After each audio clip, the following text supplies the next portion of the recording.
I already made a script for why I'm not a big fan of Street Fighter 6 in its current 1.0 state. A couple months back. I didn't end up making it.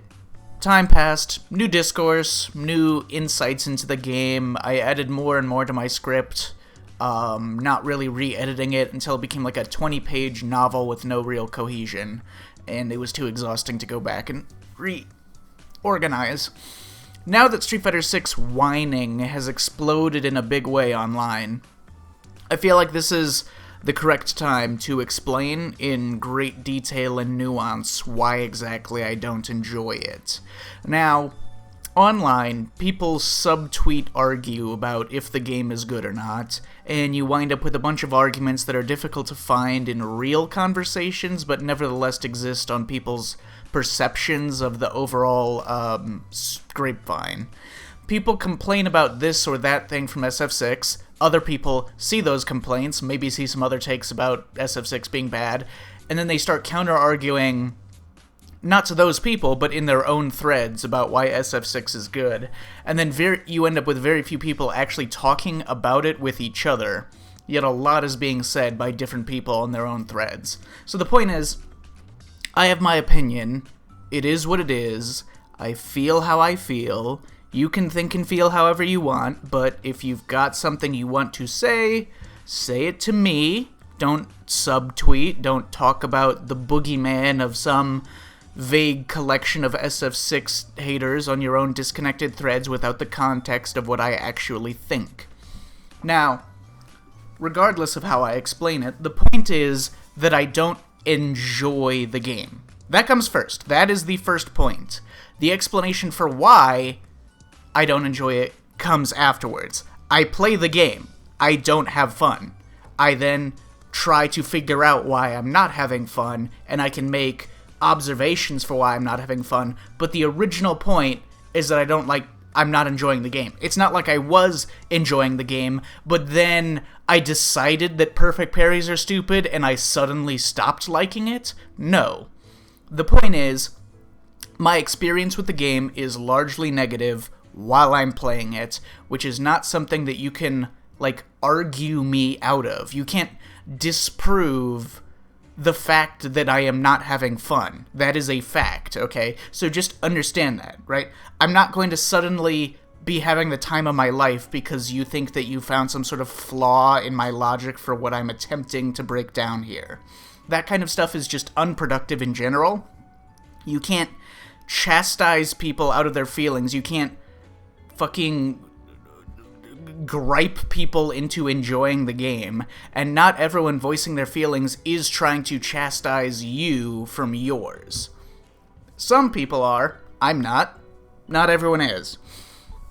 I don't want this to be taken as an aggressive video, despite my passion when talking about it, which code's aggressive, I understand, but I'm not trying to argue here. I just want to explain where I'm coming from, maybe help other people who feel similarly, understand, rationalize why they don't like the game that much, feel heard, and maybe eventually the game can move in a different direction where we can all enjoy it a bit more. So, to start, SF6. Great product. World Tour mode is great. Haven't done much with all the lobby features. I haven't done Extreme Battle or Avatar Battles or whatnot. But that's all, interesting. Great netcode. Training mode, I'm a bit iffy on. I don't think it's as good as people say it is. The recording and playing of recording functions are very inconsistent. You can record one thing and then have it play two different versions of what you just recorded at random, or just not pick up all of your inputs. I've run into a lot of annoyances trying to replicate situations to lab out in this game. A lot of situations where the training mode just will not cooperate. But the game itself, the matches, gameplay, playing ranked, fighting. I need to step back first and say that there are a lot of bad faith arguments when it comes to criticizing the fighting of a fighting game, or vice versa. Some people just instantly assume that anything you say is somehow related to game balance. If you complain about something, they would say, oh, well it's fine because it's balanced, That it's balanced. You can do it too. If you're annoyed that they do it, you can do it too. It's not overpowered. Like, bitch, I don't fucking care if it's fair. I care if it's fun. That's the point. If it's fun. Other people integrate their hustler mentality into artistic criticism, which I understand, but there still needs to be some sort of line in the sand, right? If I complain about something and people's response is, everything in a fighting game is inherently fair, you just need to improve to utilize and beat the thing that you're complaining about. Couple things. One, enjoyment is definitely affected on some level by whether you win or lose, but it's far from the only thing. It's not like it's not like you enjoy a game because you're good at it exclusively and dislike it because you're weak at it, relatively speaking, because it's all on an infinite scale of total beginners to the best players in the world, without any other reasoning or even overlapping reasoning. Like, there are reasons that you might dislike a game that are kind of similar to the reasons why you're not good at the game, but you're not good at it because it's something that you don't vibe with, you know? Some aspect of the game that you need to do to be strong that you just don't enjoy inherently. So, a fighting game player, in order to get stronger, has to tell himself, I lose because of my own weaknesses, I can't waste time, like, complaining about this or that, I'm flawed, I need to have a positive mindset, I need to improve, not complain.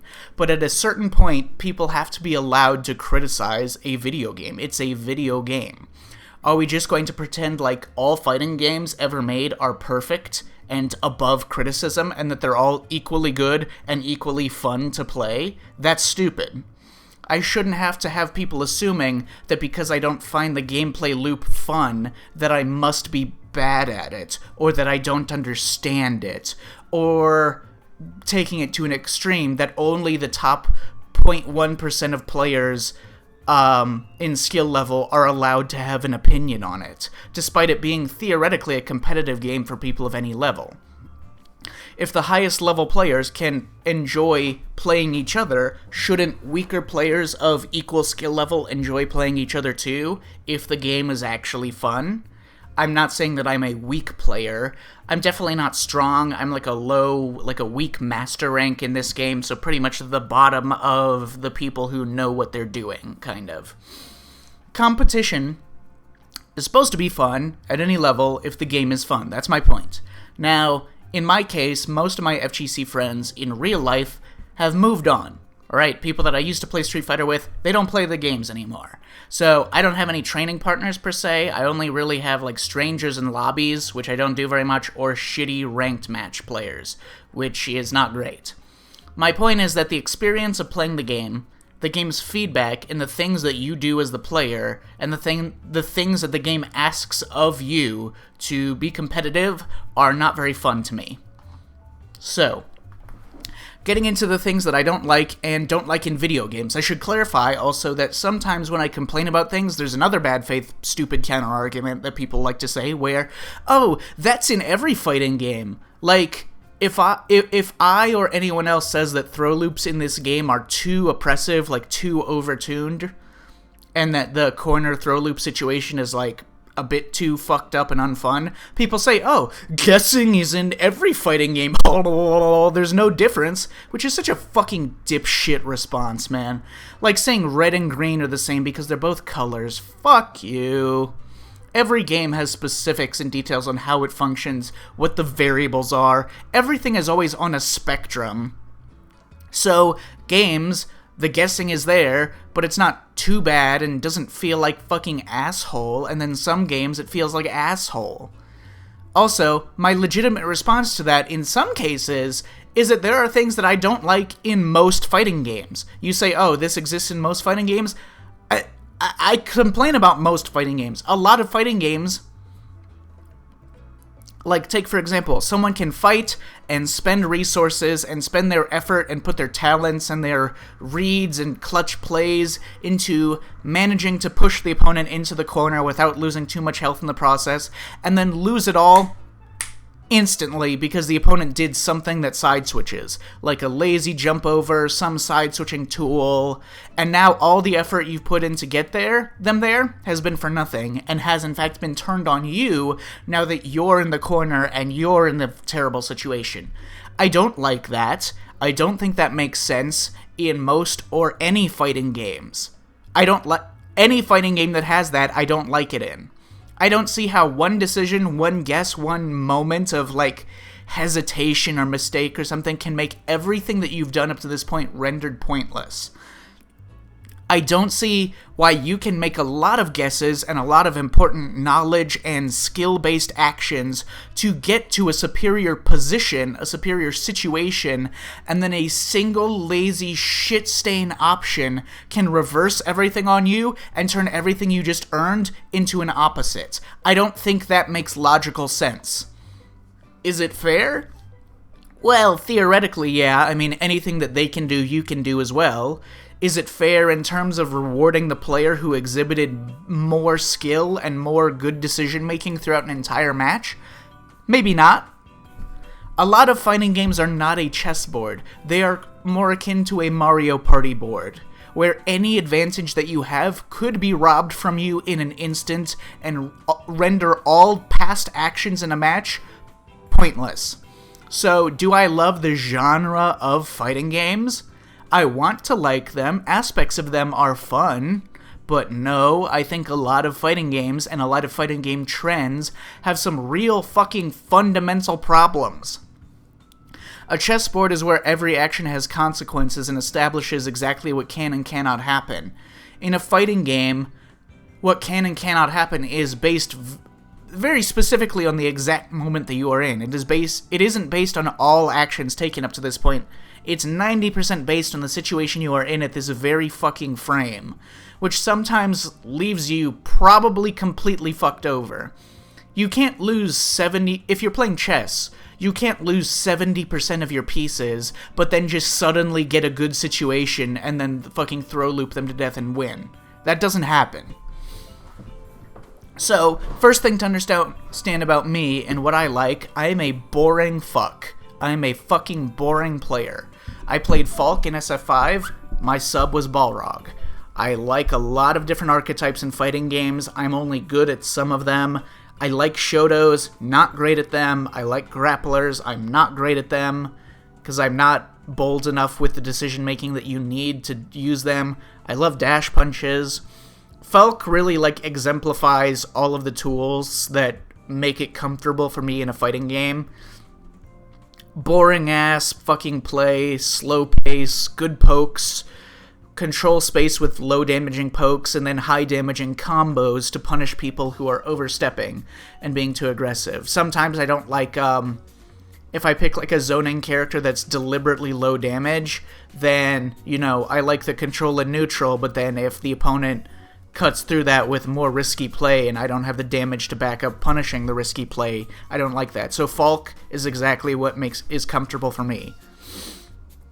I feel uncomfortable in pure guessing situations, in a pure, like, strike, throw, shimmy situation, and because I don't like these very simplified, raw guesses, I'm also not very comfortable with using DPs with most characters that have them. So Falk helped me DP more than I would usually do, because I usually find myself unwilling to DP with normal characters in Shotos, but I could with Falk's weird one-button slower DP, where I could use it in, like, more unconventional situations, and that I felt more confident in. Now, the first thing I don't vibe with was SF6, the lack of pokes. The lack of low damage options that are viable. The game is balanced around big damage. It is balanced around a lot of your hits or most of your hits going into full combos. Stray hits into full fucking combos like it's a fucking anime fighter. Most buttons are minus on block, which means that it's hard to just use safe block strings and then return to a mid-range neutral outside of the opponent's buttons. The existence of DI and perfect parry make it hard to play safe and do safe pressure and then return to neutral, as well as the way that the drive gauge system works, which we'll talk about later. In addition, backdashes in this game are really bad. They don't go very far. They only a few characters have like these lengthy backdashes that have longer recovery but go further distance, and even then, all the backdashes in this game have worse hurtboxes than they did in Street Fighter V.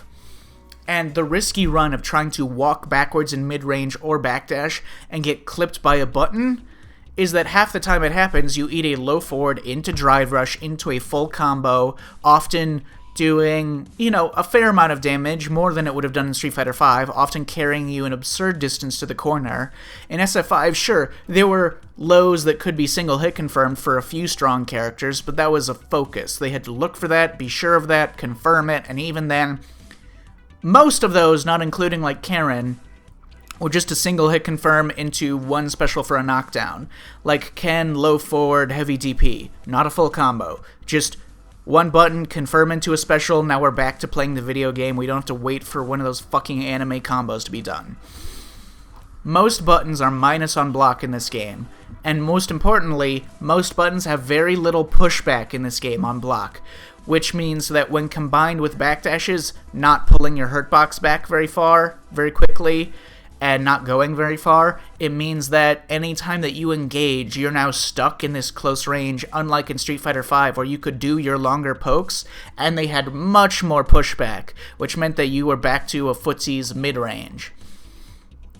Very, very, very few characters in this game have viable just pokes. Like a single button that you hit that doesn't cancel or combo into anything or a knockdown, but just like controls space and is still worth doing. Most buttons, the balance of this game, you need to be doing with the intention of landing big damage, or big corner carry, at least. Big drive rush combo, whatever. You cannot win from just scrapes and cuts. Also, pokes that are just good buttons to control space in this game have more risk in this game than they did in 5, thanks to DI, punishing moves that you can't cancel, thanks to perfect parry, and more abstract factors like jumps being much stronger in this game, people fucking YOLOing across the screen with drive rush, whatever, or the fact that any button that you throw out might be clipped by a limb into a full drive rush buffer combo. In SF5, which was a game where jumping was already fucking strong, it's even stronger in this game. So like, okay, pokes. Luke has standing medium kick, JP has stand strong, Aki has a couple pokes like forward fierce, the grapplers have pokes because they don't have the same tools that other characters do, and Cammy has stand medium kick and stand roundhouse. And those are pretty much all of the troop just poke buttons in this game. Everything else in the game, or I guess you would consider JP's low forward, but that's like an engagement tool, right? It puts you closer to the opponent. It doesn't control space in the same way, but you could consider it a poke as well, because it doesn't cancel into anything. Everything else is either not worth using frequently or something designed to get knockdowns or combos. I like pokes. I like to poke, I like to fish, I like to win by scrapes and cuts, I don't like to engage very much. This game is not made for that. You rarely even see the Shoto characters do low forward fireball in this game. Very rare. Most matches, most rounds and matches, you never see them do it even once. Why? Because doing low forward fireball is not rewarding enough in this game, and it's also riskier due to, like, perfect parrying the gap. If Luke does low forward fireball, there's a gap, you can perfect parry his sandblast and then punish him. Or DI, which punishes button into special all the time when you walk into footsie's range to beat that. So I like playing slow, doing pokes, low commitment options, controlling space. That's really impossible in this game. In this game, the balance is that most things are high risk, right? There's not like low risk options and then higher risk options. Everything is high risk in this game. There's a few things that you can do to control space, but it's much more about reversing the damage and the offense back onto the opponent than it is about making the right choices on offense and defense to win or reverse bad situations. And then beyond that, it's like managing your resources, but like a fucking really weird resource in Drive Gauge that you don't manage on the same lines of logic that you do with most fighting games that have resources. Next thing I don't like in this game, also related to this concept of space control, jumping. A lot of these issues are going to be linked to each other and contribute to each other in various ways. Controlling space is harder when you risk getting jumped in on for sticking out a poke. You could stick out lighter pokes, but the light buttons in this game, jabs and shorts, are almost universally really bad in neutral and have really bad hurt boxes. Much worse than the lights were in Street Fighter V. And thanks to the changes of ye olde, you're not even allowed to buffer lights into Drive Rush anymore. Sure, every character has options that they have to rely on when they lack the meter to spend on Drive Rush buffers, but that's more to do with drive gauge management than it has to do with the actual balance of footsies for the characters. So, jumping. All the anti-airs in this game are worse and less reliable than in Street Fighter V. Jumps are fast, some jumps are stupidly fast, anti-airs are slow, they have bad hurt boxes, they don't cover above your head, they yield shit reward, whereas jumping covers huge space, yields huge reward, on hit or on block. This aspect of the game is slightly offset by the existence of parry and perfect parry against jump-ins, which is both a guess and also an aspect of the game limited to a certain skill level. I'm not at the point yet where I can perfect parry jumps as comfortably as the truly strong players can. I do it sometimes, but not as much as I need to in this game. And the strength of jump-ins and the combos that you get from jumps, and the angles of the fucking jumps and the anti-airs and the misery of blocking and losing that drive gauge on block, is also in tandem with the next issue, which is the strength of reversals. EXDPs, supers, DI to a lesser extent, and perfect parry, and other character-specific options. Someone can mindlessly jump at you, you can anti-air them, and then you take their turn, they DP you, and now they've dealt more damage to you overall, and they also get Oki from their DP. Supers, they depend on the character. Some reversal supers are fucked. Marisa level 3 is fucked. You can play perfectly the entire round, and then lose to one level 3 at one wake up or awkwardly placed YOLO level 3. You can just lose off that in like 2 more guesses. Oh yeah, I love the offensive sequences. And you see that he used Driving Pack just to burn her out as well. Really smart as a punish. Oh my god, you are Kainu! That was ridiculous. Oh, what? That hit something. Oh my god. Oh, that's gonna change a lot. And we Burned out. No resources. Marisa can put the pressure on. Oh, we almost saw with the drive gauge. Go, that's dead. That might be dead. That might be dead. That might be dead. That is dead. He had no way to escape this. DPs, most characters with an EXDP, they're fucked up in this game. They exacerbate the Mario Party issue where all you need in this game is a couple things to go right for you in a row. You don't need strategy, you need some guesses back to back. That is by far the most powerful thing in the game, is guesses back to back. This game doesn't have a stun system like SF5 did, which is a mechanic that I've always thought was not very good. I'd never liked stun. But it has something that I think is actually much worse than stun, which is drive gauge. See, you spend 2 bars of drive gauge to do your EXDP, and maybe you spend another drive gauge bar to drive rush for the Oki after your DP. So, if you guess right on the next 1 or 2 interactions, if you, like, meaty throw them, and then, like, they're in the corner, and then you get a meaty throw again, anything you spent, your 2 bars for the EXDP and the bar for the drive rush, doesn't matter. If you guess right afterwards, you just get it back immediately. So long as things keep going right for you in a row, 1, 2, or 3 things back to back, you can build back your drive gauge insanely fast. So long as you're controlling like the corner space, or if they're in neutral and the opponent can't chase you down, force you to block something, or they don't want to take a risk while they're in the corner or something. So long as you're not blocking stuff, you're building back drive gauge like fucking crazy. And they are not. So, a ton of things in this, and even if they were, it doesn't really matter, because even if you have full drive gauge, there's nothing you can spend it on that isn't also just the same basic guess, right? Your defense does not get any better, really. it barely gets better if you have full drive gauge as opposed to if you're down to 1 bar of drive gauge. There's nothing else you can do other than the same things, which is just take a gamble on EXDP or something.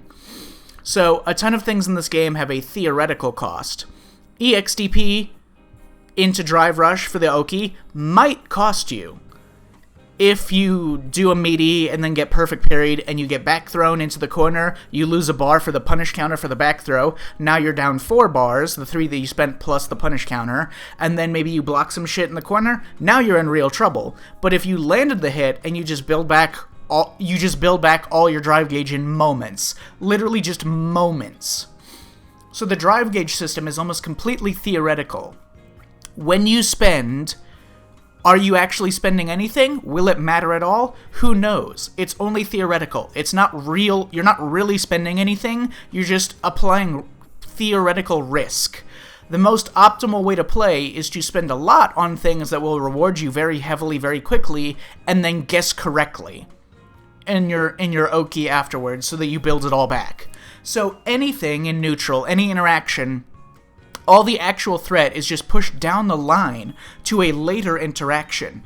When the opponent stuffs you with, like, Luke crouch strong in a drive rush, counter hit, fucking a third of your life is gone. But you can say, okay, well, I took a lot of damage, but he spent some meter, right? He had to spend meter for that. Well, maybe. Everything is placed on you guessing right on the next interaction, DPing or perfect parrying and reversing the situation to be able to capitalize on his expenditure of meter. Everything is pushed to those later guesses with the drive gauge system. It also generates sequences of moments that are worse than a lot of V-triggers ever were in Street Fighter V, where an opponent has you in the corner, and if you guess wrong, the opponent not only does a ton of damage, gets Oki, but they build back tons of drive gauge to help their pressure be even more oppressive and deal even more damage next interaction. The real threat of a throw loop in this game, and throw loops in this game are more oppressive than they were in 5, they deal more damage than they did in 5, but the real threat of throw loops... Oh, and also, of course, the threat of trying to tech the throw is worse because throws whiff for a longer time, so it's easier to shimmy you or neutral jump you with any character. But the real threat of throw loops in this game isn't the throw. It's the fact that the opponent builds all their fucking drive gauge back at Mach speed and constantly has full juice to kill you with the next meaty. So each throw that you take puts you in an even worse situation as they get more and more full on their drive gauge, and the threat of trying to tech or trying to jump out of the corner gets even worse. So, drive gauge builds when you do actions on hit or block, but mostly drive gauge builds when you go uninterrupted and you get the regeneration kicking in. That is what builds back the most drive gauge, which is why sequences of guessing right in sequence is so fucking powerful and obtuse in this game. So anyways, this point was about jump-ins, but it's all relevant. All of these things affect each other. The fact that pokes and anti-airs are weaker and shitty in this game means that you can win situations, but then you can guess wrong and get DP'd on the next situation, or take your turn, get DP'd, get perfect parried, whatever, lose, they get fucking Oki off their DP or their perfect parry, whatever, and now you have to guess right, and they get all the momentum. As a Lily player, this makes it very apparent how powerful it is to have DPs, and what it means to not have one. And I'm not even really talking about character balance. I'm not talking about whether or not it's fair that some characters get an EXDP and others don't. But my bigger point is that, frankly, the game is just a lot more miserable when you do something right, and then you take your turn and you get DP'd, and now you're worse off than you'd have been if you had not done anything in the first place, not even have, like, anti-aired them or whatever. Lily, in my opinion, makes up for it in other ways. You know, I don't think she's unbalanced necessarily. She could be, but I'm not making that claim specifically. But it's certainly not fucking fun to not have a DP, and even with DP characters, I don't enjoy it because I don't like being in those situations. It's also hard to de-incentivize DPs because you can't punish them very hard in this game relative to everything else. Because in this game, your damage output on any hit is already enormous, you know, much more than it was in 5. Your damage output is just fucking absurd all the time, and your damage output is almost entirely dependent on your resources, not your opening that you get. Some characters have special extra damage when punished when they get like a big opening, like a DP. Some characters can do, like Chun-Li has Drive Rush back fierce into the heavy Hazanshu. Some characters have these special punishes where they get extra damage with a big opening, but like a lot of characters, I would say most characters, even just look at Ken. He punishes the DP the same way he punishes a whiff throw or like a slightly misplaced jab, or just does like a random button, random stand fierce into drive rush in neutral and happens to clip something. It's all the same damage. All damage is based on how much meter and how much super he puts into it. The damage for punishing a DP is often barely different than the damage for buffering a fucking random limited drive rush from half screen away and getting lucky on tagging something. Now, jumps, the risk-reward balance, everything about them is made worse by the fact that the mental stack is much worse in this game. You have more things to look for that require very fast reactions and often very fast correct guessing. Because, like, if Luke drive rushes at you, you have to have an insane reaction to stop him from doing drive rush jab or drive rush crouch strong. But even then, even if you have insane reactions, you also have to guess between drive rush throw, drive rush button, drive rush heavy charge knuckle for the backsway, drive rush suppressor, which will punish your jab reactions, drive rush overhead, drive rush DI for the 9th level Yomi that will beat your EXDP if you try to react with that, etc. Not only are there more things to look for that you have to have insane reactions for, powerful dangerous jumps, dangerous dash up low forward drive rush, dangerous whatever else each character has, fireball drive rush, heavy dragon lash, dive kick, whatever, but you also aren't allowed to be passive in this game. With only a few exceptions, in SF5, you can accept missing some checks. You can fail to check some dashes. You can, like, compartmentalize your mental stack, look for certain things, and, like, accept that you're going to miss other things. Like, I can accept, oh, I missed a dash-up throw, fine. It's just a throw in mid-screen, whatever. You could take a throw in mid-screen. You could take a throw in the corner. Unlike in this game, where half the cast still gets Oki off of their forward throws in mid-screen with Drive Rush, you could block it out. In Street Fighter V, defense was better, with the exception of damage that came from V-Trigger. Other than V-Trigger, defense was less stressful. You could patiently eat 3 throws in the corner, think about your options, and wait for your opening, right? I could just let them throw me a couple times and just think about what I wanted to do, and I wasn't going to fucking die. Opponents had to time their meaties between your quick rise or your back tech when they get, or your no tech when they get a knockdown, instead of the Ukemi timing being universal. It was easier to find wake-up button chances. Your lights were plus on block so that you could do a wake-up light into medium to see if you got a counter hit and confirm it without risking a gap between those buttons being blown up by the oppressor. The opponent actually had to walk up to you or get a dash up to you to get into throw range, not just be point blank because all buttons into drive rush cancel into their 4-frame or leave them in throw range. The opponent wasn't gaining a resource like drive gauge for having control of the corner for an extended period of time. They build meter, but they build just about as much meter as they'd normally do. But most importantly, you didn't have to spend all of your focus and energy the entire time looking for DI to make sure you're not getting fucking unblockable from mid-screen away at any moment while you're in the corner. In this game, you can't relax and think about things because you still have to have your eyes glued on the DI. No rest, no time to think, to wait, to accept certain things while managing higher risk and calculating other things. You always have to be ready in a universal, exhausting, and repetitive way. You always have to be ready to react at every fucking moment or you lose. There's no organization of your mental energy, of your mental focus. There's no risk assessment. There's no low risk option. There's no relaxing or getting your head on straight or strategizing, and there's no strategy to approach other than reacting and guessing. There is no low-risk option in this game. Throw loops are brutal and kill you faster than they did in SF5, in addition to them building drive gauge the whole time and giving them more fucking neutral skips. Just being in the corner is highly risky due to DI, and throws didn't whiff for 30 fucking frames and give every character in the cast this brain-dead neutral jump shimmy every fucking time. Not even going to talk about how V-Shift, once it was added, helped the balance of what was already... Even in Street Fighter V, and it's worse in this game, but even in Street Fighter V, it was a frustrating strike-throw shimmy situation. V-Shift helped that out, especially in mid-screen. And this game certainly doesn't have a fucking V-Shift. Now, in Street Fighter VI, you have powerful defensive options, sort of, so long as you're right.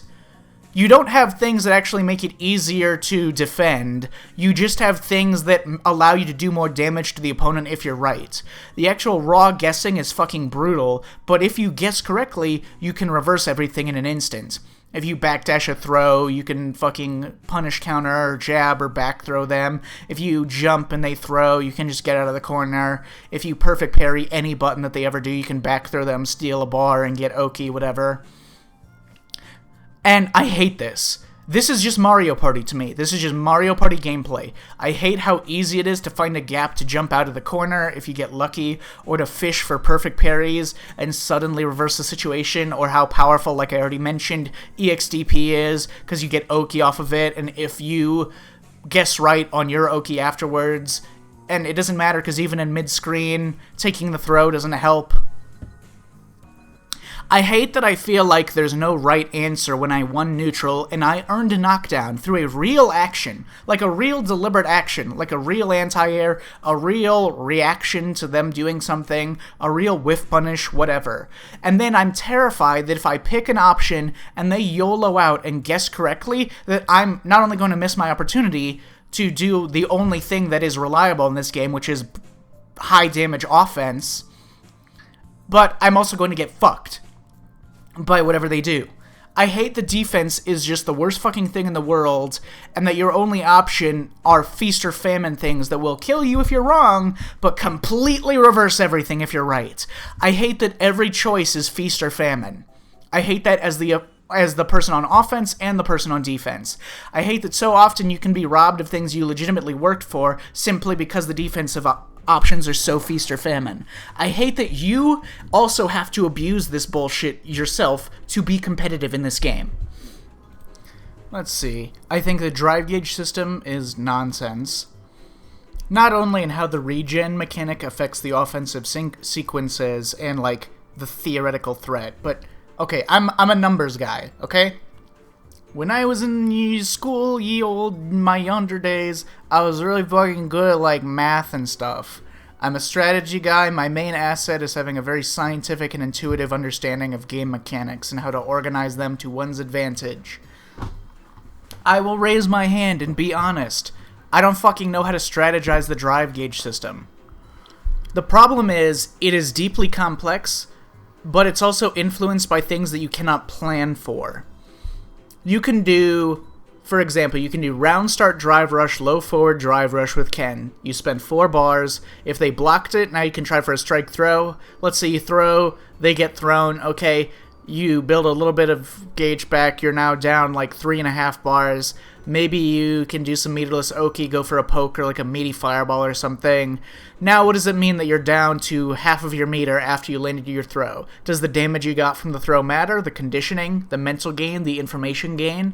Does it matter more or less that you're now down to 3 bars? Will you just hang out in neutral and get it back, or will you not? Will you win the next interaction in neutral meterlessly, and thus just regen all your meter by having, uninterrupted meter regen plus control of the next situation, or will you lose the next interaction and either take damage, which will still regen you meter, but not that much meter, or take some fucking thing, or worst case scenario, do like a button and do a special, and now you get fucking DI'd, and now you lose another 1.5 bars of meter. Let's go back to the round start again. Let's say you do drive rush, low forward, drive rush, and it hits, and you just do a combo into the corner because you're fucking Ken, and now you can just do whatever whatever meaty button into whatever. If you get perfect parried and you get back thrown, now you're down like 5 bars or 4.5 bars or something, and in the corner, so now you're fucked. But if you don't, then you just did a full combo off of your low forward drive rush, got them into the corner, and now you're just regenning all your meter by opening them up and doing throw loops and stuff. So what does any of this mean? Will you get stuck parrying projectiles in neutral and like struggle to get all your meter back?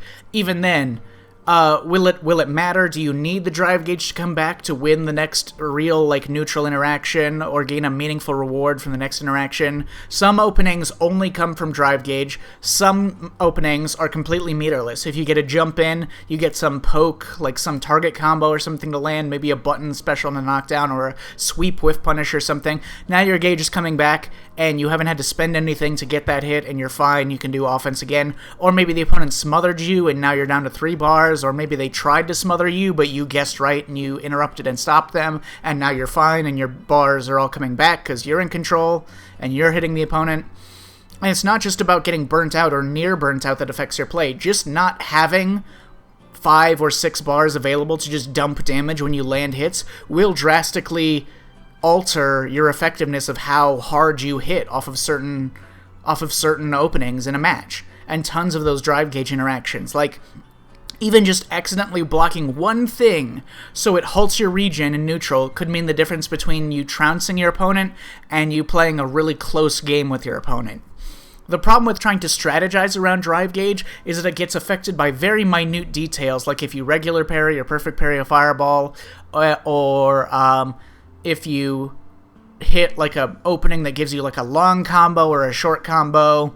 It might matter or it might not if you land a hit without meter. It also means nothing unless you guess correctly. No matter what, no matter how you try to strategize your drive gauge, if you guess wrong in the neutral on the opponent's approach, on your approach, if you want to approach, or if you want to hang out and just regen your meter or something, or if you do your offense but the opponent guesses right and punish counters you in some way, and steal even more gauge from the punish counter for a whiff parry, a whiff throw, or some fucking button you did or whatever, or a super that steals your drive gauge. All of your strategizing you did off of your drive gauge was pointless. So strategizing is off the table. It's more about this vague sense of risk. The lower your drive gauge, the higher potential of risk, and some characters have less risk or more, like Dalsum can put himself really low, but then avoid blocking for a long time because he can stay really far away and have mobility options that mean he either takes a hit or whatever, but he's not blocking, so he's not losing meter, right? So some matchups, they can afford more risk without getting burnt out or play better while in burnout. Some matchups you can run away and avoid blocking things against the characters also matter. Some matchups, like DJ is like a really horrible example, right? DJ can mix up perfect parry into his turn taking, his neutral. So like let's say he does any button and now he's like in this awkward range that's like within his medium Sobot range and it's turn taking. So let's say he does like funky slicer on block, it's -3 but you're not in throw range. Now what happens, okay? Off of all of his turn taking, he can do something minus and then fucking, he might be slightly minus, slightly plus. He can do neutral, he can do dash, he can do medium Sobot, forward medium kick for plus on block, low forward, funky slicer, jump knee, which is a faster and more active jump in that is more shallow in that closer range, drive rush jab, fireball, EX fireball maybe, or perfect parry at the rough timing that you expect the opponent to counterpoke. So you can do funky slicer on block, -3. You can do jab, medium Sobot if you expect them to walk forwards. You can do funky slicer again to back out of a button. You can do jump knee shot, or you can do fucking EX flash kick, or you can do perfect parry at the rough timing you expect a button. So all these things you can mix in these fucking turn-taking and steal turns. And even then, when you buffer a perfect parry at the rough timing you expect a button press to take their turn, you can buffer that into a drive rush jab on whiff anyways. So if you play someone like DJ where you can do funky slicer, you have access to all these things that you can do to steal more turns, you can build a lot of meter from the parries if you are correct and they do press a button to take their turn and you perfect parry them, or even if you miss the perfect parry timing, you still get your meter back from the parry. And also the passivity generated by all of those things that you can do when you're minus with DJ will cause hesitation from the opponent, which lets you steal even more turns, which means stealing even more time of uninterrupted moments back to back, which generates you a lot more drive gauge from the regen. Other than that, drive gauge is only strategized by, like, certain tools, like level 3s from all the characters, or moments where you can clearly burn the opponent out, like drive gauge comes into play when you can clearly see an opening, like, oh, I clearly see I can put them close or actually in burnout if I do this or that. Certain characters like JP's level 2 to take control of the match for a few seconds. Chun-Li, if she gets a hit off of, like, jabs or whatever, and she doesn't have the meter to, like, she doesn't want to convert it into a drive rush cancel, she can do into level 2, and then get, like, a kind of long combo to build back drive gauge without having to spend any meter, etc. Or,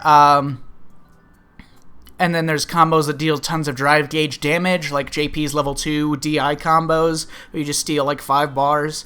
Outside of that, drive gauge is very complex, and it's affected by a million micro instances, micro blocking, micro fucking, you accidentally whiff this and you get fucking punish countered instead of counter hit. I'll talk about that in a second.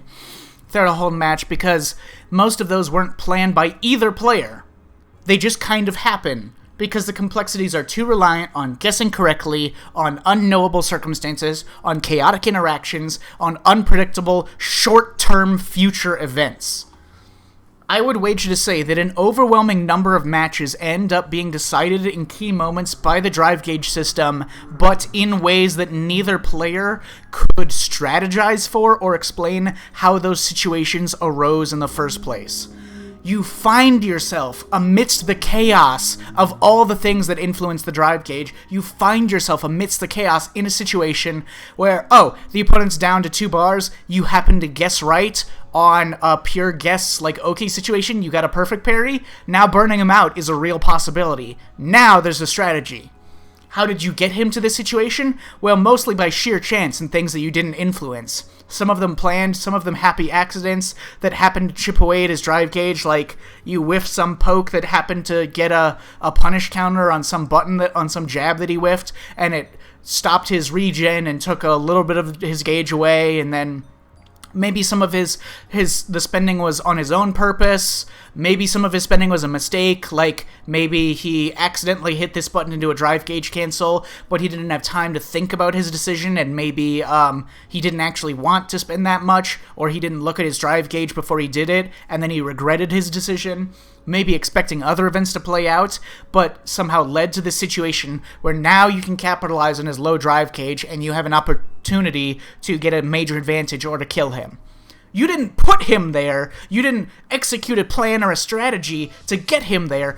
You just wound up there.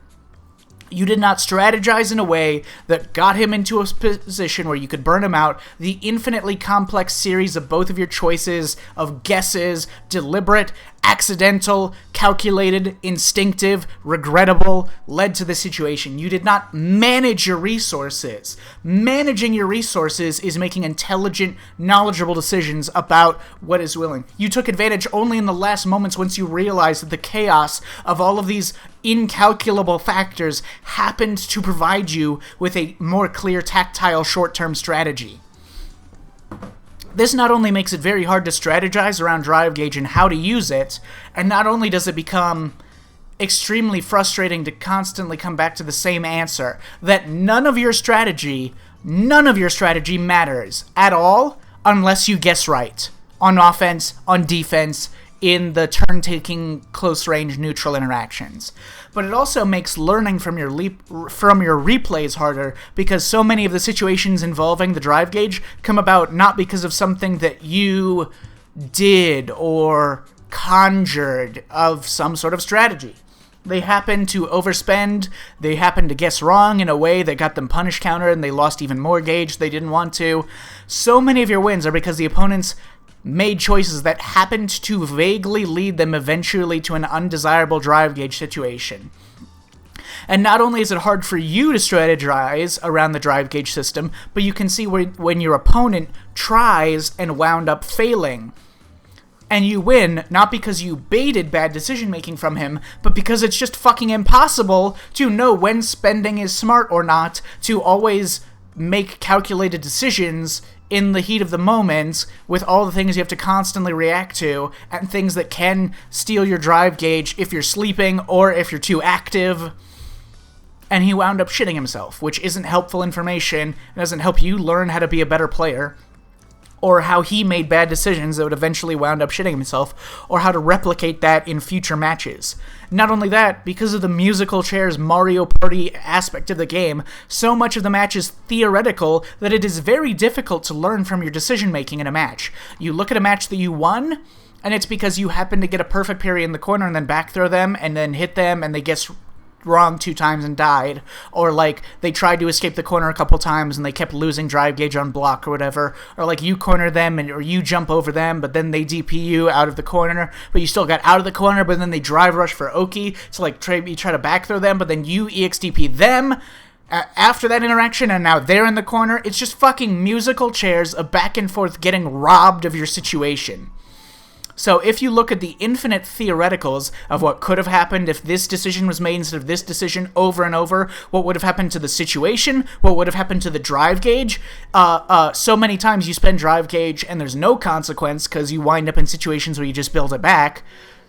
What if slightly different decision-making or guessing had been done here, or there? What would have happened at that situation? If he cornered you again, if he did this, would you have been prepared to react to it, or would you not have? Would you easily jump out again and it be no big deal that you were put in the corner? Or would you try to escape but you would guess wrong and die over and over and you would die there?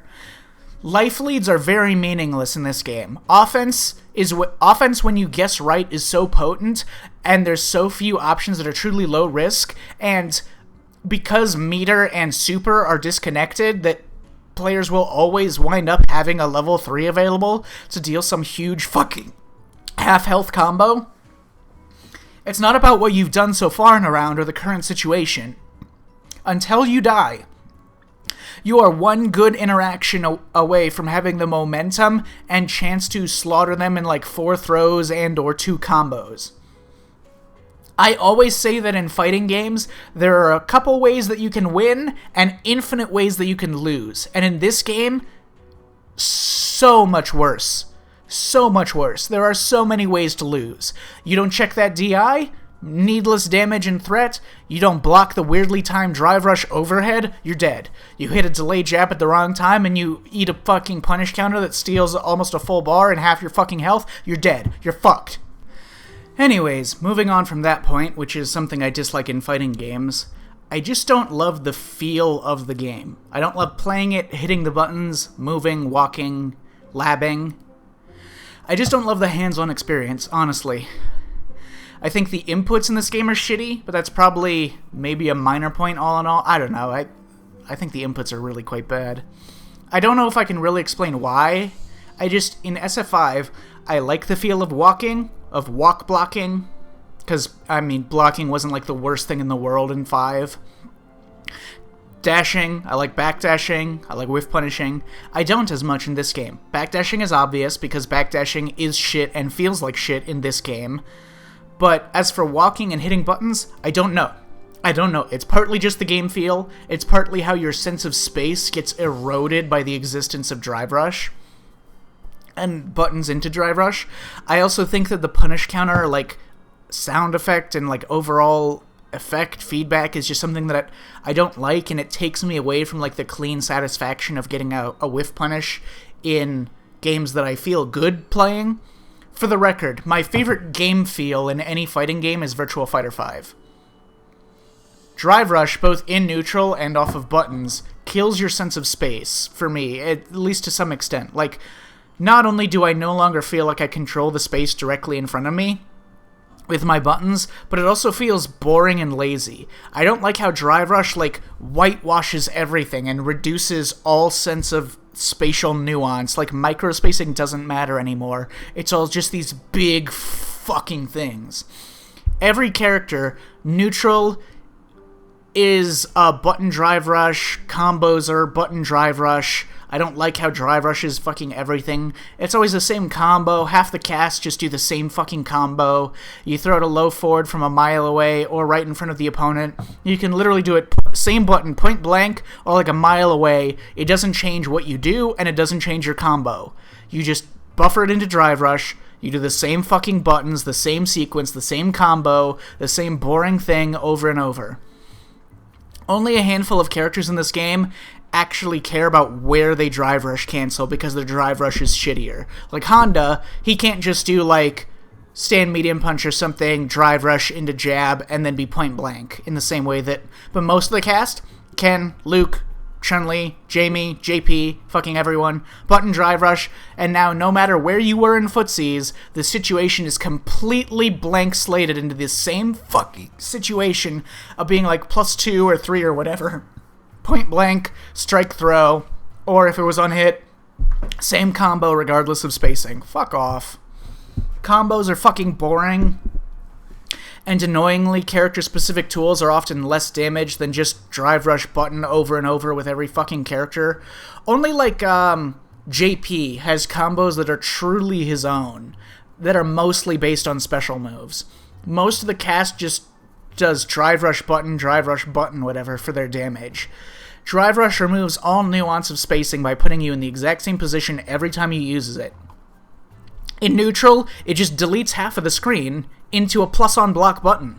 It completely kills the nuance of precise spacing and turns everything into just pure reactions against the big neutral skipping actions. Against the drive rush, against any button at any spacing regardless of where they are, so long as it connects into drive rush, or any other neutral skipping from jumping to dragon lashing to fucking whatever, run overhead.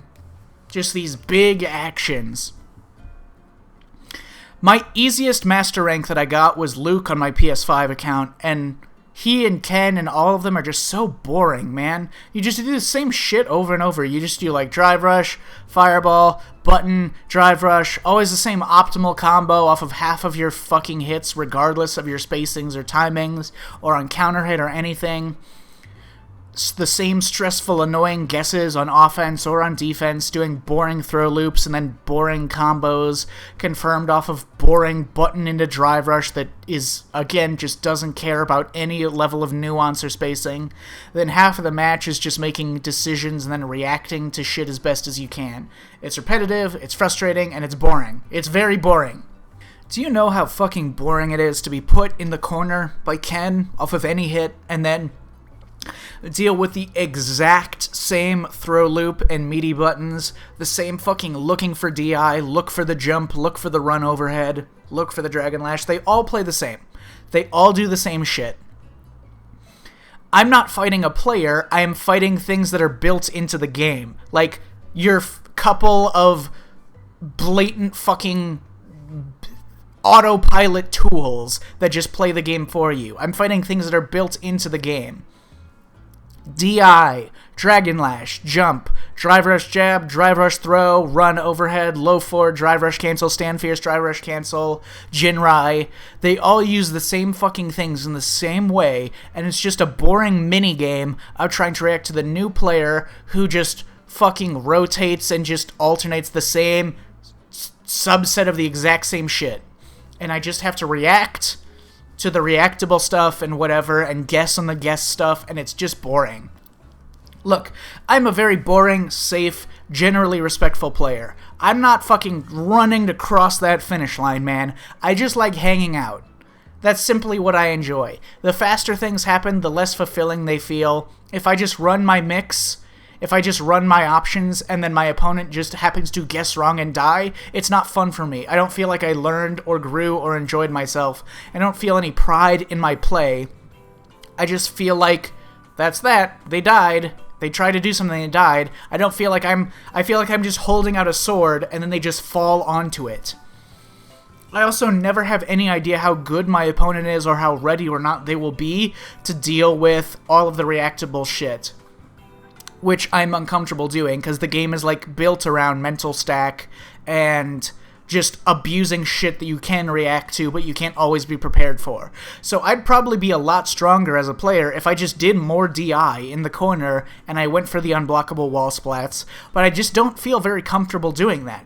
I don't feel like I learn anything from doing that if it does work out, and I don't feel satisfied with my play for doing that. I just feel like the opponent failed to react.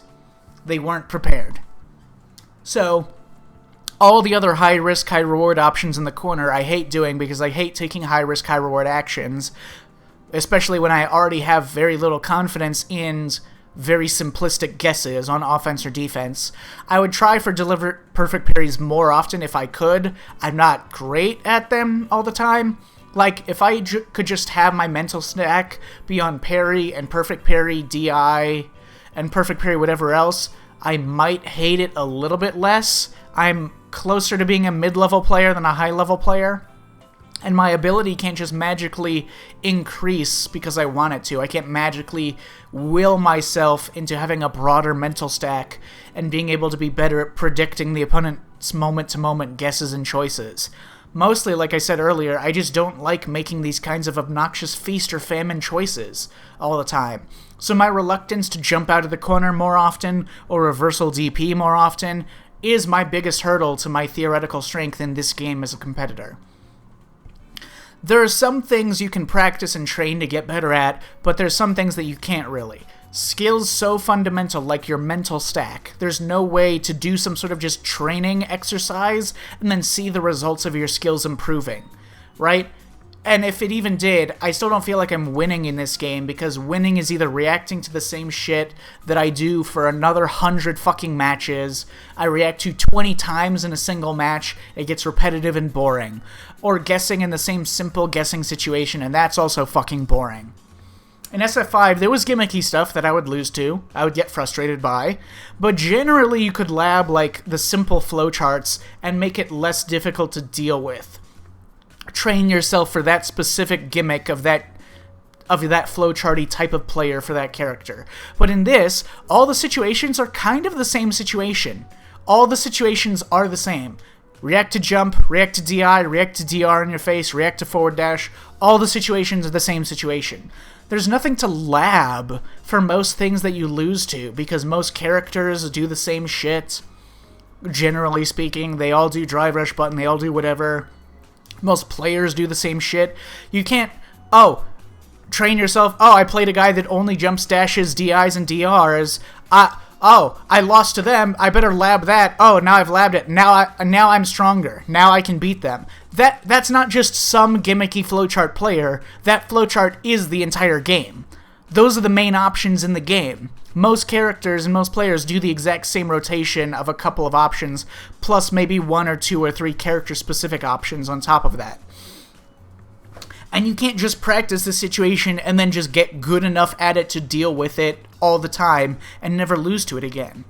This is a fact that's true for most fighting games. Offense is the biggest factor in your success. In theory, all you need to win is threatening and rewarding offense.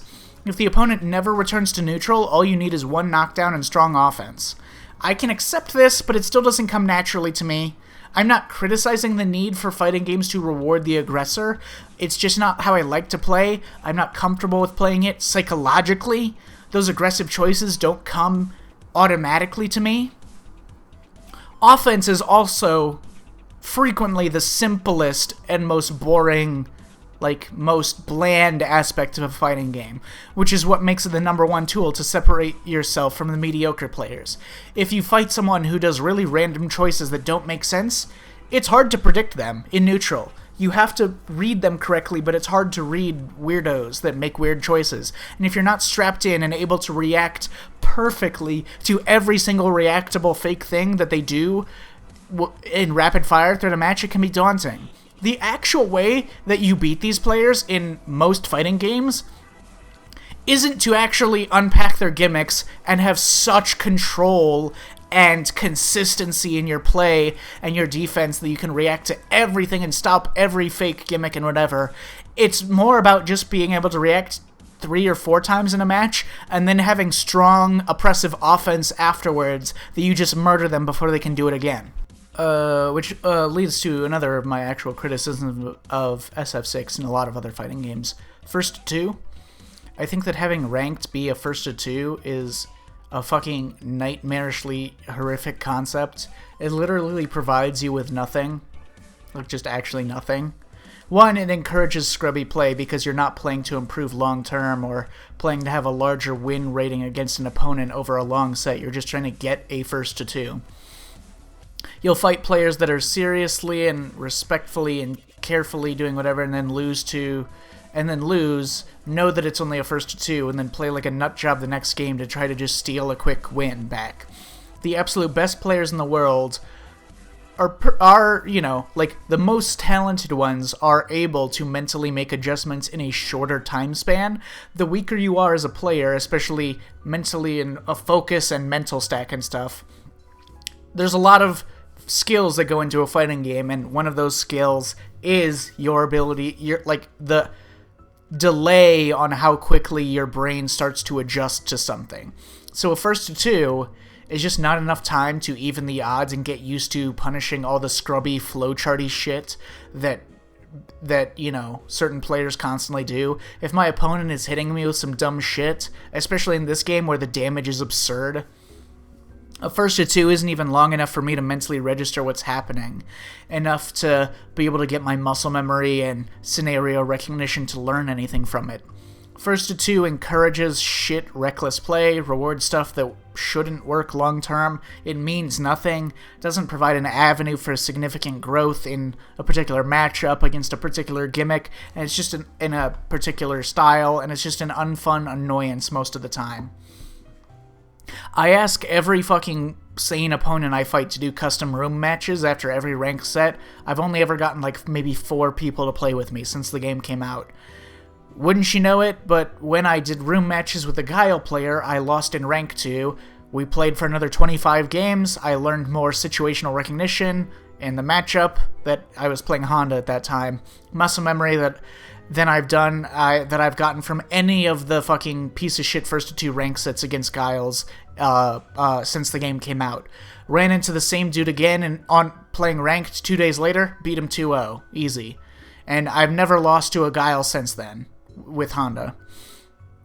Obviously, I'm stuck fighting weak players until, like, you know, you hit the point where you're fighting the stronger ones, and that's a slow process on ranked, because I also will frequently lose to, like, the scrubby, mindless shit, but even so, my point is that having long sets lets you go from, like, 1% growth to 75% growth, and it's an incomparable to the difference that it makes to just have one fucking guy and one character to train against in their style until you're comfortable with the matchup, the tools that they're using, the personality type, the gimmicks, the happenstances, the psychology. First to twos are just not useful, they're not fun, they don't mean anything. Okay, here's something that I've never seen people talk about, but here, let me explain this. This is an under-talked about element of randomness in the game, but like, the fact that counter hit and punish counter hit are so close to each other in that counter hit is startup and active frames, punish counter hit is recovery frames, which are right next to each other. There's a 1 frame difference between the end of one and the start of the next, and yet they have different functions, not only in terms of the actual frame reward, but like, this is a perfect example.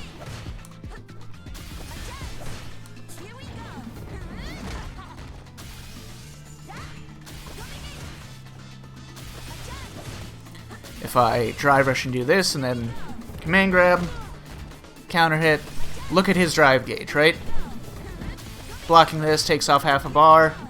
Then I command grab him during the active frames of his jab, and it doesn't take any drive gauge and he recovers. If I command grab 1 frame later, I take off an extra full bar of his gauge, of his drive gauge, because it was a punish counter and not just a normal counter hit.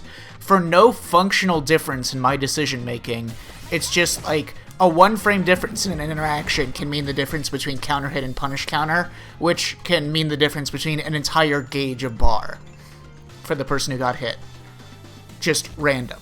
Also, I don't like that EX projectiles beat all non-EX projectiles in this game because it really simplifies zoning and counter-zoning.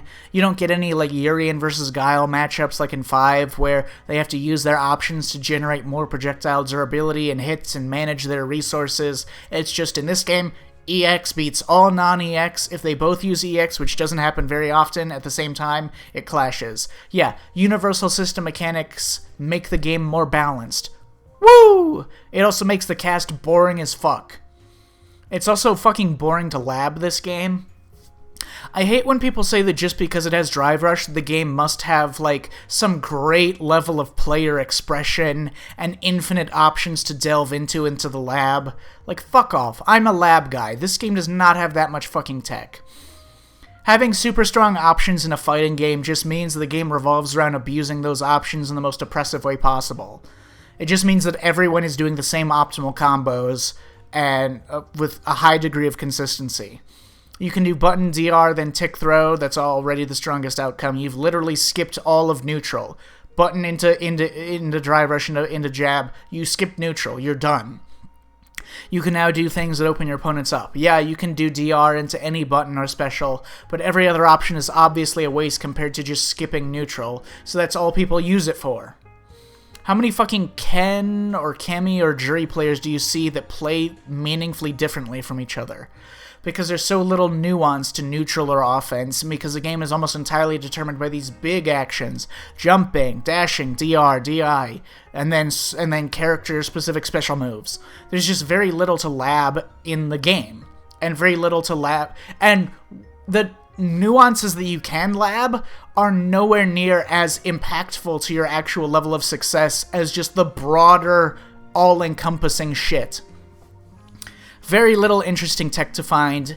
Every theoretical mix loses to parry, but you can already throw loops, so you don't need tech that lets you throw more. The game is already built around skipping neutral, so you don't need to have, like, interesting ways of playing neutral or covering a certain amount of space or anything. It's a fucking boring game, man. The only characters that have anything interesting to lab are, like, Sim or JP or basically the characters that can't just drive rush into throw range all the time, like a Honda. And even then, I'm not saying Honda's interesting to lab. So yeah, not a fun game, shockingly unfun game to play. If I get in with DR, I think, oh, they didn't check it. If I get in with a button into DR on block, I'm like, oh, well, and it happens to hit instead of unblocked. I was like, okay, well, I was just going to drive or cancel it on block anyways, but now I also get a huge combo too. In addition to skipping neutral. How fun. I accidentally got rewarded. If I parry and it happens to be a perfect parry, I'm like, oh, I accidentally got big reward. If I do stuff and my opponent gets hit, and I just think, oh, they guessed wrong. It never feels like I won. It feels like they happened to lose or they just lost. It feels like I either cleared enough chores, enough like skill checks, my opponent lost enough skill checks, just the happenstances just wound up in a situation where I won in a win condition. I feel like I'm winning against, like, either I won against the game itself, or I didn't win, the opponent just lost, or whatever. It's like the game doesn't know what genre it wants to be in. It's kind of still like a Street Fighter game in that certain situations can be really oppressive and neutral, and the positioning on the stage matters a lot, because being in the corner sucks ass. You know, so some matchups in some situations, it's like there is real neutral, and real, like, a character controlling some part of the screen, but also positioning isn't some sacred resource to carefully obtain in this game. You're not fighting for inches. Both players are constantly side-switching at any moment, and any hit can just take you all the way to the corner from like 70% of the way. It would make more sense to just cut some aspect of it out. Either cut out the ease of side-switching, or cut out the effort involved in cornering the opponent on certain instances. On the other hand, you have games like Marvel where you side-switch all the time, and one position on the screen isn't something you have to struggle to obtain, it's just back-and-forth action. That makes more sense. Imagine working hard to fight through neutral and corner JP, and then an errant fucking jump just side-switches, and it's in an angle where your anti-air is not going to work, and it just doesn't fucking work out. Or you do a throw, and then he does his EX Amnesia, and he does a side switch combo for half your health. It just doesn't make any sense. It's fucking Mario Party. I just saw Punk a while back say that this game is just a series of mini-games, and yeah, I mean, I've described it in the same way. The core system mechanics just encourage this unfun, frustrating, and kind of random reality. Take Drive Rush Cancel, for instance. Any character with low forward Drive Rush is going to do it quite a lot. Most of them will do it at least a couple of times on block. Even if, like, a Chun-Li player wants to do most of their Drive Rush Cancels on hit confirms, most of the low forwards are not single hit confirmable in this game. Most characters will be committing to doing drive rush cancels on block. Sometimes just to keep up the pressure and get in, sometimes just to spend the drive gauge and force a mix, sometimes just because they need to force something to happen for their own safety, they can't wait for hit confirm, sometimes just because a lot of normals you can't single hit confirm like you could in the way SF5 was played later on in its lifespan. So there are a lot of drive rush cancels on block being done by players. Overall, it's fine. You get offense from it, especially not including the grapplers who get into their command grab range from it and become very threatening off of it. But other characters that just go for a throw afterwards, you get some offense started. It's not a big loss to do it, especially if you happen to get your hits landed and then you build your drive gauge back anyways. But the fact that people drive rush cancel without hit confirming a lot of the time means that they dump 3 bars into something that has very little reward. Sometimes they actually happen to get a huge reward from it, even though they aren't confirming it, they're just doing it. Right? So sometimes it's on block, sometimes it's on hit. If they're just doing it YOLO without confirming it, that yields a big element of randomness of how much reward they get. The fact that your resources on drive rush cancels that you're not confirming might yield a huge reward or might just yield a small mix-up. Perfect parries, both in meaty situations for characters that have to play strike throw, or when you try to whiff punish a bad move and you get fucking perfect parried because you were 2 frames late on your whiff punish, and they just whiff a button and then just hold parry. Or that thing I explained where a 1 frame difference can mean getting counter hit and regenning your drive gauge, or getting punish counter hit and losing part of your drive gauge, usually without the player's intentional choices to actually yield that outcome. As for the drive rush cancels on block or hit, the problem is when you do it without confirming it, it's a gamble. You might get a hit or a block, you're not confirming it, you don't know. So people will say, well, why not play in a different way? Why not, if that inconsistency and level of randomness bothers you, why not play in a way where you're only spending it on things you can confirm? There's a few nuanced reasons why, but the big problem is that it's just not fucking worth it in the balance of the game. In this game, it is not worth it to only drive rush cancel when you know that you're getting a hit confirm. The value of doing it in situations where you can't confirm, but you might land the hit, is the potential reward is too great, and you need to land those hits to be competitive. Because the opponent will do it, and it is a gamble, but it's a gamble that in the long run will yield the opponent, but it doesn't change the fact that the gamble is random. Right? So that's the problem, that playing in a safe way without doing things that are a bit gambly isn't competitively viable compared to the gambles that are all throughout this game that have huge reward if you're right. The value of gambling and the statistics on gambling is too great not to do it.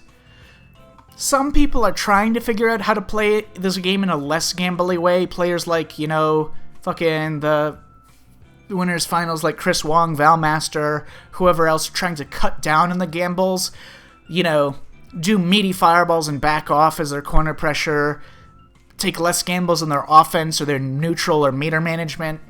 Can they truly succeed at that against all opponents and all styles of play all the time? Can it work for characters other than the ones who are just the best at space control like Luke or Chun-Li? Is it possible for players who aren't the most skilled people in the world and who can't, check every gimmicky thing constantly to try to play safe and risk-averse? You miss one anti-air, all your efforts to try to play in this cool and collected, safe strategy, they just go out the window. Oh yeah, and having no chip damage sucks and removes a lot of the consistency from game plans of previous games. And having blocking take drive gauge instead winds up again being an even worse consequence of blocking, but it also just being more of a theoretical consequence rather than a real consequence. It just It just means it's more stressful than it is of physical immediate consequence, because it means like you have to immediately take action to not keep blocking stuff. Only sometimes it's much, much worse for you. Just remove strategy and measurement, and again just makes the whole game relying on guessing right. You have to guess right. You have to land the big hits. You have to guess right. Again, I think the game is just two competing philosophies that don't make sense together. The game is loose, but it's also extremely rigid, and if you fucking hold up or walk back for a fucking frame or two at the wrong time, you're locked into a combo and an extremely oppressive corner defensive vortex. The existence of perfect parry implies that they want you to be more loose and not, like, have like, consistent, tight button timings and tight block strings and whatever, and like if you're hitting things at the exact same timings, that you're leaving yourself open to perfect parries. But if you're loose and you leave gaps, then the opponent will just do low forward drive rush, and then you'll get hit in those gaps and you'll lose half your life. The design philosophies don't mesh. You need to be rigid. The only characters who can afford to be loose are characters who have, like, extremely good walk speed and fast light buttons. Specifically, Cammy and Chun-Li, I think, can play in a looser way. Chun-Li especially, because, like, her stand jab is -3 on block. It'd actually be quite bad if you could react to and recognize that you've blocked it. It's just that it's so fast that you can't recognize that you've just blocked the jab and immediately take your turn. As a reversal timing for like a 7-frame or 8-frame button, like a low forward. And then there's characters like JP or Dulcim who can be really far away in the neutral and have tools that just win neutral for them, like Departure, like Amnesia, and they can play a lot looser while keeping things safe with their extraneous projectiles and stuff. As it stands, it's just a very all-or-nothing, feast-or-famine, huge risk-taking, no-safe option game that ends up being super random and super boring. Perfect parry is really random, especially when used in footsies back and forths. Corner strike throw shimmy is fucking awful, and I especially hate how nothing about it has anything to do with the player. Some fucking random, low-level plat player can do the same throw loop or the same neutral jump sequence and combo as Daigo with Ken, and it would look the exact fucking same. And I would still be guessing in the same way. I play people with no neutral and no other noteworthy skills, but if I'm put into a knockdown, I have to guess against them the exact same way as I would against any other player, because it's just the same fucking looped shit. It's just rock, paper, scissors. I'm not here to try to be that stupid moron that thinks they know how, like, games should be redesigned. I've seen some dumbass suggestions on Twitter for how they should change the systems. I don't want to be that gamer idiot that thinks playing games is the same as being a genius game designer. The only comment I'll make is that based on what I've seen people suggesting, I think perfect parry could be toned down in terms of advantage, or otherwise cost a resource to cancel it into an immediate attack, similar to how perfect blocking works in MK11, where to do a counterattack from your perfect block, you have to spend an attack and a defensive resource gauge. Suggesting that throw loops be toned down by giving throws more recovery is stupid as fuck. Throws are already strong because they have recovery, which makes it impossible to tech them. So every fucking character can do brain-dead neutral jump shimmies, you dumb fucks.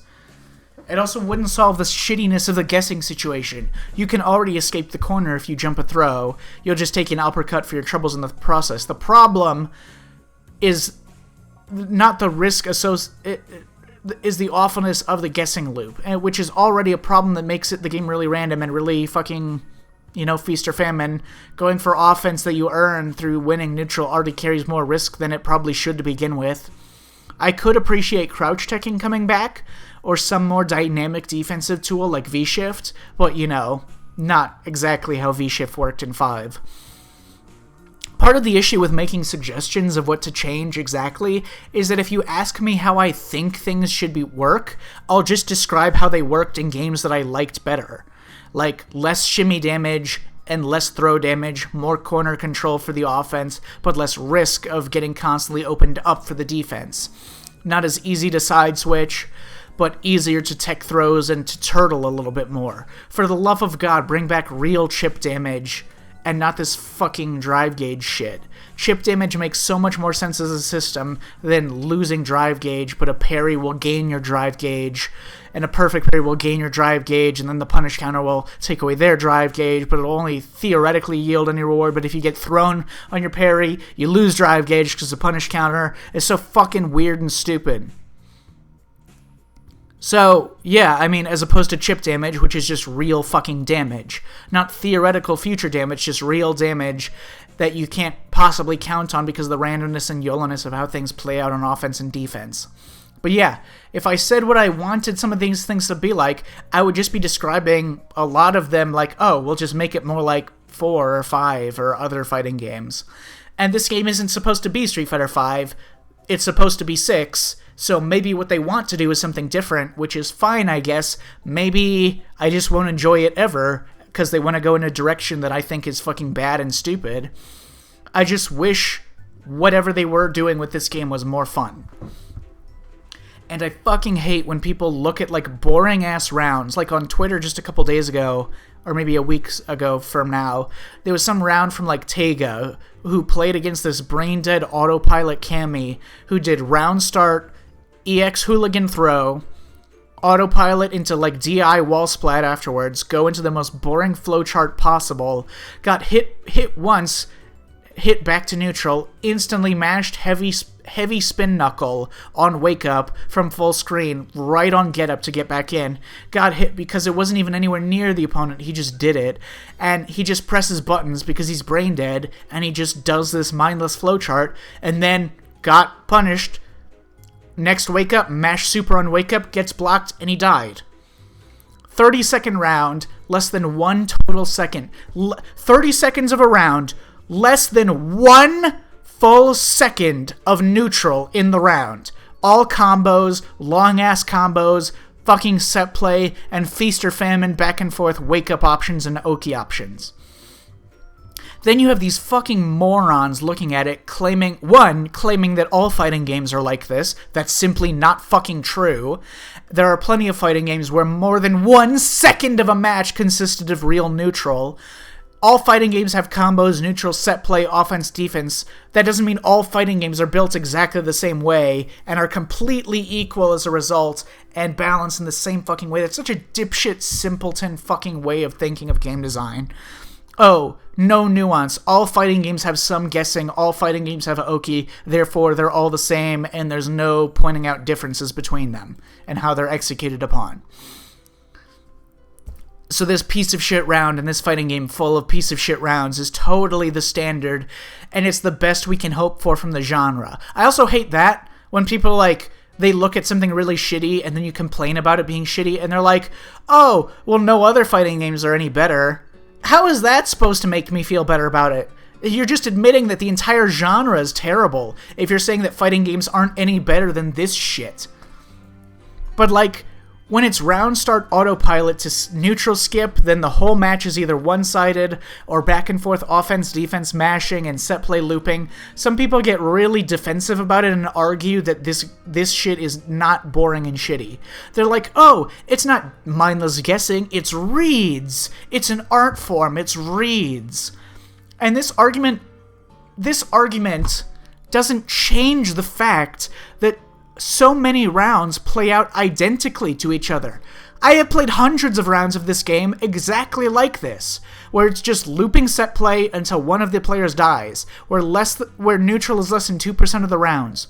I have seen thousands of rounds that are functionally or literally exactly the same as each other. Do you think it's fun to see the exact same round for the 2000th time? To play the exact same round for the 2000th time? Are you fucking joking? That argument about how nuanced and totally interesting and fascinating reads are, quote-unquote, that argument only works when you're playing against, like, friends or people you've been around for a long time, or people that are, like, really integrated into the meta of a game and understand, like, the ideas and structures of the social fabric of the meta, of how things are played. when you know each other and your tendencies and have a working trust between your play. It doesn't work when you're fighting an endless stream of flowcharting dipshits on Ranked who are carbon fucking copies of each other.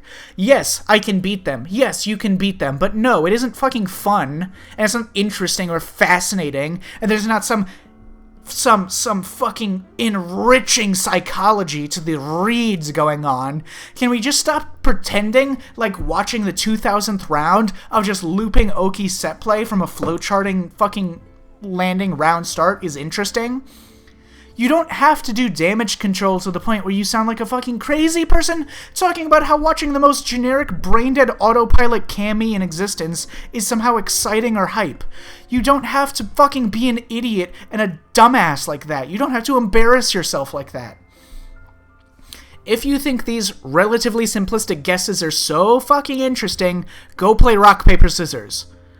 For hours. Go play rock, paper, scissors for hundreds of hours and come back and still pretend like it's exciting to watch the next fucking match of someone who picks rock and the other person picked paper. You fucking dweebs, shut the fuck up. I feel like these people are just cheerleaders for huffing copium and repeating their parroted lines that they have already like branded into their skin about how all fighting games have this, that it's supposed to be a defense of the boringness of it, or how guessing is so complex and that reads are so interesting and it's your fault for losing, and the fighting game itself is the holy sacred authority, and it's God sent, and all fighting games are inherently fucking immaculate, and that it's all about like a true test of wills, and it's always interesting. It's not. It's not if the game is just boring and unfun. It's not. Anyways, yeah, I think that covers most of my broad issues I have with this game, which all contribute to each other. There's not like one, they all contribute and compound in on each other to create this boring, unfun experience where I play boring interactions with boring players who do the same basic shit and do boring combos and repetitive fucking situations and combos and play fake fucking neutral and have everything ultimately hinge on guessing right and anticipating right and reacting right to the same shit over and over as by far and away the most important factor in the game, and strategy means nothing. Also, I'm a lab guy, and labbing this game is boring as fuck because the universal mechanics encompass everything and make every situation more or less the same, and DR is fucking boring, and microspacing means nothing in a game with Drive Rush, and all your mental energy needs to be on guessing and anticipating and reacting, and trying to do anything more precise or niche is just expending your mental stack in on a bad investment. The game feels boring and frustrating to play. Anyways, I hope I've explained as best I could and analyzed where my boredom and frustration comes from with this game. A lot of it is honestly game feel, and I just don't feel the joy that I did when I get a few pokes back to back or check a dash with a jab in another game. I don't feel any satisfaction in landing an anti-air and getting a poke and getting a whiff punish, whatever, and getting some confirm and countering some action, because I know that the opponent still has half a dozen ways of forcing his way in and dealing huge damage, and I know that if I'm asleep for a second that I will just die, and none of the hits that I've gotten and none of the life lead that I've gotten really matters, because there's no real control and there's no steadiness. I don't feel good from getting hits, landing pokes, landing anti-airs, landing whiff punishes, because I know the real win conditions are not about that. They're not about cuts and scrapes. They're not about whatever. They're about getting tagged into a full combo into the corner, huge damage, running low on drive gauge, level 3s, throw loops, overhead into full combo, whatever. I know that my hits that I earn in neutral don't mean anything in the short term or in the long term of a round. If I land a whiff punish that goes into a knockdown, I don't feel any joy from that, partly because I don't feel like the game feel and the feedback. I just don't like the satisfaction of the feel of it, partly because I know that the damage I did on that whiff punish means nothing until he's dead, that I can lose all of it in the blink of an eye, that I have to look out for 9 different things, and if I fail to stop even one of those 9 things, I will just get fucked. That I don't have really even safe Oki to go, that I get my whiff punish and I haven't even really earned any offense, because taking your Oki is risky and gives the opponent a chance to flip everything with a perfect parry, with a DI, with a DP into drive rush, with a super into whatever, with a jump out, with a backdash, with an EX amnesia, with some fucking jump option, Blanca airball, whatever, etc. So what is there to feel good about when I land a hit? I've earned nothing, basically. Until they're dead, I am still in an unstable, chaotic tirade of bullshit. When I do get the kill, what is there to feel good about? When I'm relying so much on the opponent's mistakes, on pure guesses, for which I have never felt personal satisfaction, on doing things and getting lucky that the opponent wasn't ready to check them, or got clipped by them, like DR, like DI, like jumps and dashes and whatever else. I don't feel satisfaction when I win, that I had some sort of control over the match, and feeling like I had things under control, like I achieved my win. In this game, I feel no satisfaction for my strategy. This is the one thing I'm good at, is strategy, and I don't feel anything from the strategy when I win, because it's impossible to calculate the number of ways that everything could have gone wrong if slightly different things were to happen at any moment. I don't feel like I could work out what the smart way to play the game is, with risk-reward, with the lack of risk-reward because everything is risk, with so much relying on guessing and predicting and reactions. You can only get through anticipation and mental stack.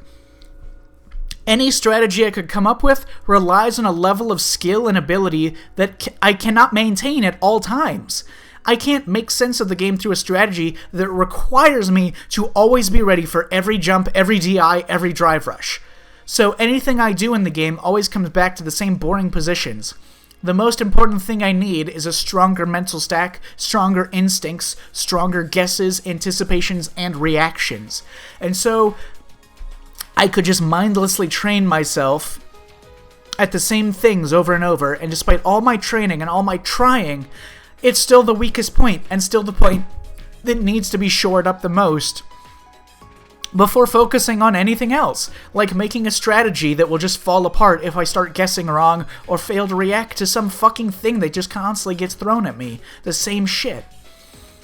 Otherwise, all my matches feel really hollow. I fight people who mostly play in the exact same way because the game so heavily favors a very small number of overarching multi-purpose tools, like overpowered special moves, raw drive rush and stuff, instead of the more nuanced interactions of close-range footsies, micro-spacings, and micro-timings, and confirms. That is how the end of SF5 was played.